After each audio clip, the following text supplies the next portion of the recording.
Assalamualaikum warahmatullahi wabarakatuh. Ya, pertama-tama marilah kita mengucapkan puji dan syukur pada Allah Subhanahu wa taala karena mana pada hari ini kita bisa bertemu kembali di ruangan ini dalam rangka belajar ya. Silahkan masuk. Belajar mengajar ya. Pelajaran apa nih? Pelajaran EKDK, produk kreatif dan kewirausahaan ya. Semoga nanti para siswa sekalian bisa memahami apa yang Bapak sampaikan. Oke. Kemudian tidak lupa semoga salawat dan salam tercurah kepada Nabi kita Nabi Muhammad SAW beserta keluarga dan para sahabat beliau sampai hari kiamat. Oke, para siswa sekalian, silakan disiapkan buku catatannya ya. Ada kan buku catatan PKDK? Ada ya. Silakan disiapkan catatannya. Nanti catat yang penting. Oke, para siswa sekalian, kelasnya ini sudah disapu belum tadi? Belum. Oh belum, tapi kelihatan bersih aja kan? Kalau nggak sapu tapi sudah bersih kayak kelas ini. Ya alhamdulillah. Kemudian silakan berdoa untuk belajar.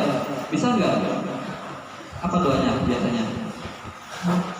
Ayo, Aiman mimpin Aiman.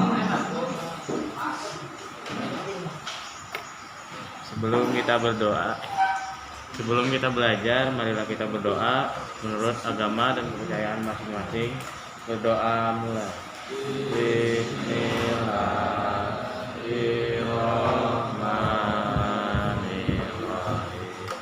Raditu billahi rabba wa bil islami dina wa bil muhammadin nabiyya wa rasulah. Rabbi zidni ilma warzuqni fahma.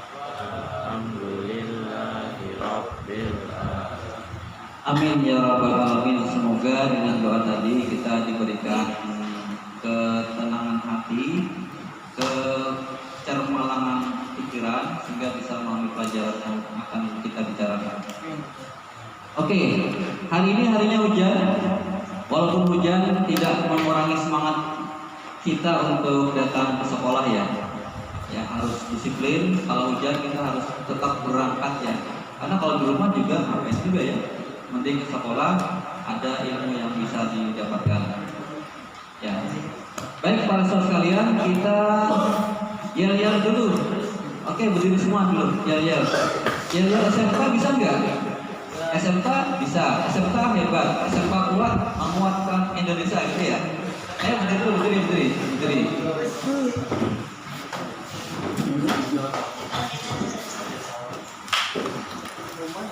Ya.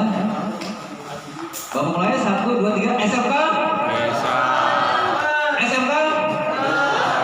SMK kuat menguatkan Indonesia. Ulangi. SMK bisa. SMK hebat. SMK kuat menguatkan Indonesia. Oke. SMK kuat menguatkan Indonesia. Oke, aplaus dulu untuk kita semua. Baik. Ya, pada hari ini kita akan mempelajari tentang peluang usaha bidang jasa. Ya, apa tadi? Peluang usaha produk barang dan jasa. Ini keluar dari pelajar kita ya, ya. Ya, apa itu peluang usaha? Kemungkinan usaha ya. Kira-kira apa yang menjadi peluang usaha kita para siswa nanti kalau sudah lulus? Kira-kira bekerjanya di bidang apa? Ya, tentu saja di bidang yang berkenaan dengan DPEB ya. Ya nanti kalau kalian lulus mau bekerja di bidang apa? Terserah. Nanti semoga nanti kalian bisa mencari di Google kah atau di buku paketnya. Kira-kira apa peluang usaha yang cocok dengan jurusan DPEB, dan nanti kalian kalau lulus bisa bekerja di sana. Ya. Kemudian nanti teknik penilaiannya, apa yang dinilai setelah pelajaran ini? Pertama sikap, ya, sikap kalian dalam belajar di Bapak nilai, bagaimana sikapnya, ya, bagaimana kerajinannya, bagaimana dia tindak lanjutnya selama berada di kelas ini selama jam pelajaran. Kemudian yang kedua adalah keterampilan kalian bagaimana membaca, kemudian meringkas hal-hal penting yang ada di Google nanti atau di buku paketnya selama tugas yang diberikan Bapak nanti. Kemudian yang ketiga adalah pengetahuan. Nanti setelah akhir pembelajaran nanti kira-kira ditanya satu-satu, misalkan wawancara, ada nggak pengetahuan yang nempel di otaknya? Nah, itu ya. Itu 3 hal yang menjadi penilaian Bapak nanti. Oke, sekarang timbul pertanyaan. Jika terlintas di benak kalian ketika mendengar istilah peluang usaha, produk, barang dan jasa, kira-kira apa itu? Silakan masuk. Apa itu? Peluang usaha, produk, barang dan jasa. Apa kira-kira? Siapa? Peluang usaha itu apa?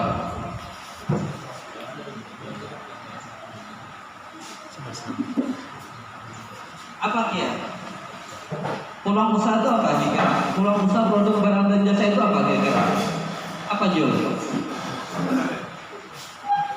Peluang usaha, produk, jasa, apa kira-kira?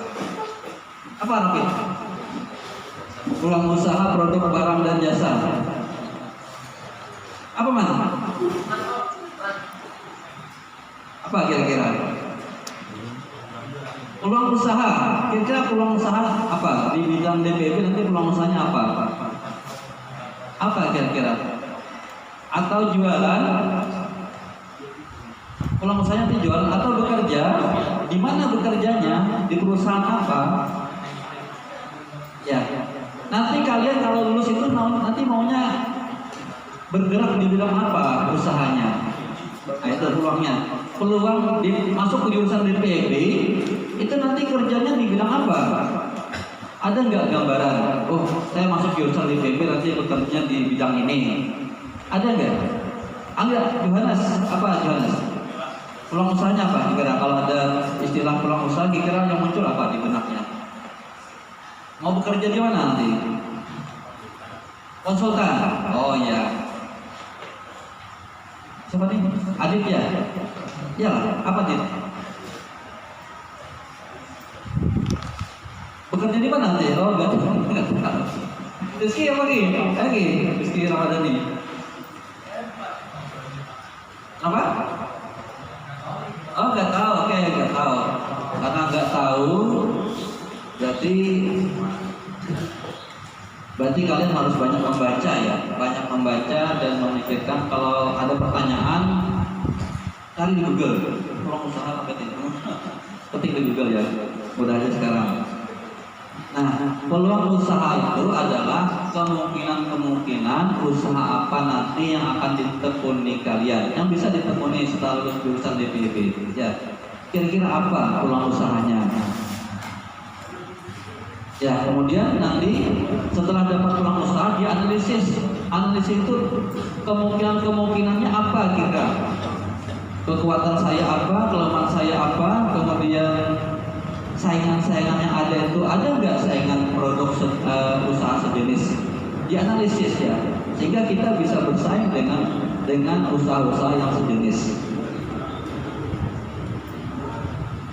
Oke, sekarang karena tadi banyak yang nggak tahu, silakan cari di Google. Kira-kira peluang usaha apa saja yang sesuai dengan jurusan DPEB ya. Silakan bentuk kelompoknya per meja aja, ini satu meja ya, satu kelompok ya. Oke ya. Silakan cari yang sendirian aja dia. Cari peluang usaha yang cocok dengan jurusan BPB. Oke. Bapak kasih waktu 10 menit. Silakan.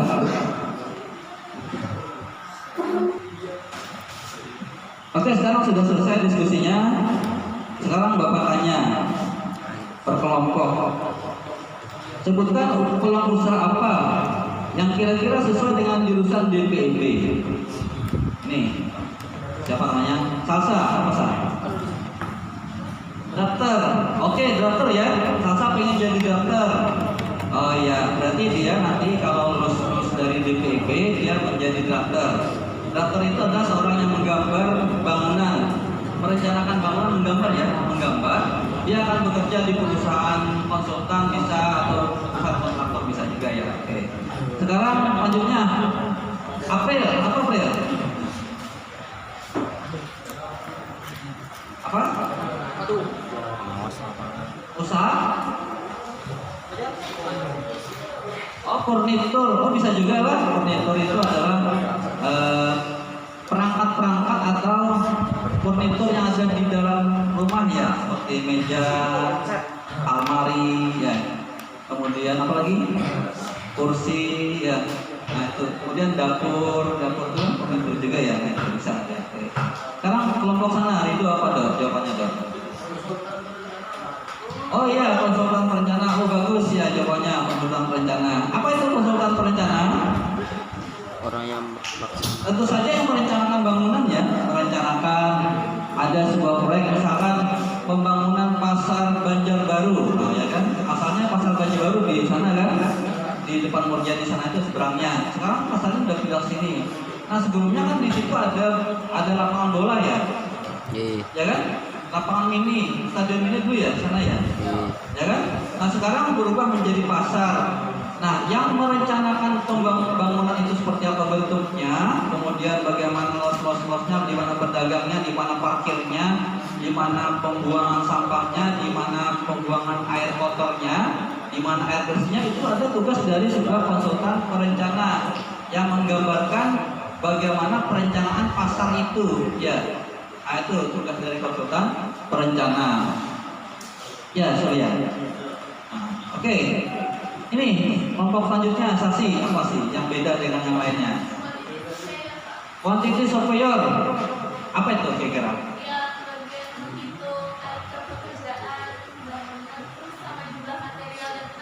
Oh iya, yang menghitung kita pekerjaan kata tadi kelompoknya saksi, kemudian menghitung volume pekerjaan, material-material yang digunakan itu ya. Quantity surveyor. Ya itu bisa bekerja di perusahaan konsultan juga atau bekerja di perusahaan kontraktor. Oke selanjutnya Maulidia, apa Maulidia jawabannya? Yang berbeda dengan yang lainnya tadi. Kontraktor, oh, oke. Bagus jawabannya sudah beda ya. Tadi ada konsultan perencana, ada kontraktor. Sekarang kontraktor apa itu kontraktor? Ya, kontraktor adalah perusahaan yang bergerak di bidang pelaksanaan bangunan ya. Pelaksanaan bangunan. Kalau konsultan perencana dia merencanakan bangunan, ya kan? Sudah jadi perencanaannya tadi pasar Banjarbaru tadi sudah jadi gambarnya sampai detail-detailnya sudah jadi ya. Surya merencanakan tadi ya sudah jadi pasar Banjarbaru. Kemudian nanti dilelang oleh dinas perdagangan ya, dilelang. Nanti akan muncullah beberapa perusahaan kontraktor yang menawar pekerjaan tersebut. Misalkan proyeknya itu 20 miliar misalkan ya. Nah, nanti ada tawaran-tawaran dari kontraktor yang sesuai kelasnya. Misalkan kelas besar ada 20 kontraktor yang menawar pasar tadi untuk membangun. Nanti dapat satu perusahaan yang akan melaksanakan pembangunan tersebut ya. Pemenang lelangnya itulah namanya kontraktor yang melaksanakan bangunan ya. Dari lapangan bola tadi kan stadion mini lapangan bola menjadi sebuah pasar seperti itu. Itulah tugas dari kontraktor ya. Kalau konsultan perencana tadi apa tadi? Konsultan perencana merencanakan, sedangkan kontraktor melaksanakan. Oke selanjutnya si Johannes apa Johannes? Usaha di bidang ngajar Oh, Johannes pengen ngajar katanya. Oh ya bagus ya. Dia ada keinginan untuk mengajar AutoCAD katanya ya. Prepare les AutoCAD. Oke. Selanjutnya Rafid apa kira-kira Rafid? Kelompoknya Rafid. Kalau lapangan sama aja. Yang berbeda Pelaksanaan. itu sama dengan yang lainnya tadi. Ya sama. Sama. Pelaksanaan Yang belum jawab. Ada beda? Oh, nggak ada sama. Oke. Sekarang Julian apa Jul? toko bangunan. Arsitek. Apa tuh?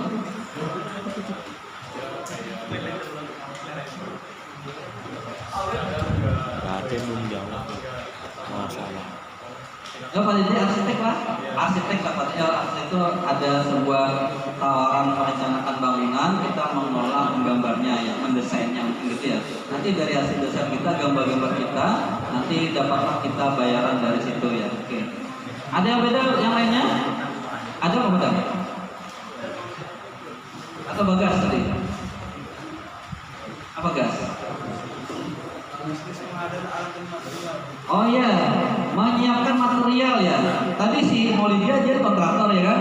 Nah Maulidia ini pengen membeli batu gunung ya kan. Nah dia mencari Material. penyuplai material batu gunung ya. Bercanda Bagas ini ya. Saya ada kerjaan pasar Banjar Baru nih. Bisakah menyiapkan seluruh fondasi batu gunung? Maksudnya tuh material fondasi batu gunung bisa kata Bagas.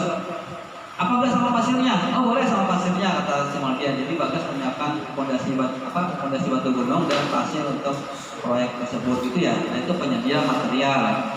Kemudian juga kalau mau beli besi kemana? Itu disediakan oleh penyedia material. Nah usaha yang cocok dengan penyedia material lainnya adalah seperti toko bangunan ya. Toko bangunan juga sesuai dengan jurusan DPB ya. Dia berkenan dengan bangunan menyiapkan material itu lebih lengkap ya. Dan toko bangunan ini kayaknya bagus juga untuk usaha ya. Kalau kita bisa menemukannya karena toko bangunan itu menyiapkan barang-barang yang tidak mudah basi, ya kan? Kalau kita jual makanan tentu bisa basi, ya kan? Misalkan jual apa kue, nanti sore bisa nggak bagus lagi kalau ya. Tapi kalau toko bangunan kita bisa menjualnya berbulan-bulan karena tidak basi dan kemungkinan akan tambah mahal. Seperti besi itu semakin hari semakin mahal ya. Nah itu ya, itu toko bangunan salah satu keuntungannya adalah barangnya tidak mudah basi. Oke, ada yang lain kira-kira? Bapak juga ingin ini ada itu penjual besi. Nah penjual besi juga bisa. Menjual besi misalkan kalian menyiapkan besi untuk bagel. Maka dirakitlah besi begelnya, nanti dijual berapa per kilonya, ya. Atau mau nyiapkan besi apa lagi untuk kolom, jadi sudah siap sehingga untuk membuat besi tidak perlu lagi kontraktor tadi mencari tenaga kerja, itu tinggal beli di toko bangunan besi yang sesuai. Ya, oke. Selanjutnya adalah yang tidak tersinggung tadi adalah developer. Developer juga salah satu perusahaan yang cocok dengan jurusan DPB. Developer itu tugasnya adalah membangun rumah ya, membangun rumah dan menjualnya kepada masyarakat. Dan banyak dari siswa DPB itu magangnya di developer ya, karena dia adalah menjual rumah tadi ya, menjual rumah dan tentu saja mencari nasabah ya, mencari siapa yang mau membeli rumah saya. Kemudian yang lainnya adalah apalagi kira kaplingan tanah juga bisa ya, kaplingan tanah. Biasanya developer juga menyiapkan kaplingan tanah ya. Developer itu juga menyiapkan kaplingan tanah untuk dijual kepada masyarakat. Ya, oke, kira-kira begitu para siswa sekalian. Ada pertanyaan kah? Ada pertanyaan? Kalau nggak ada nanti Bapak yang bertanya. Bapak yang bertanya. Oke, dari penjelasan tadi kira-kira apa saja peluang usaha yang cocok dengan jurusan DPEB? Sebutkan, Azmi.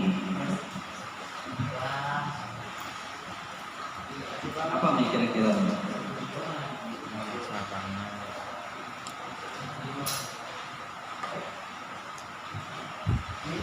Ya, dokter, konsultan, kontraktor, penyiapan peralatan, developer ya.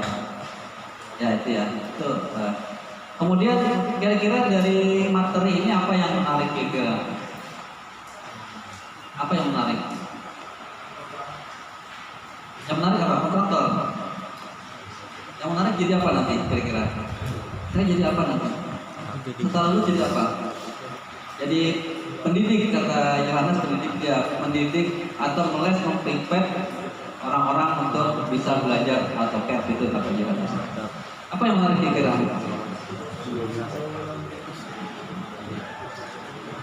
Memang 2 juta atau ada naik-naiknya, ada bonusnya. Ya, apa kira-kira? Ada yang menarik? Maulidnya sudah sebelum Madalena apa Madalena? Yang menarik apa? Menarik perhatiannya jadi dokter kah, jadi kontraktor, jadi konsultan, jadi apa kira-kira nanti?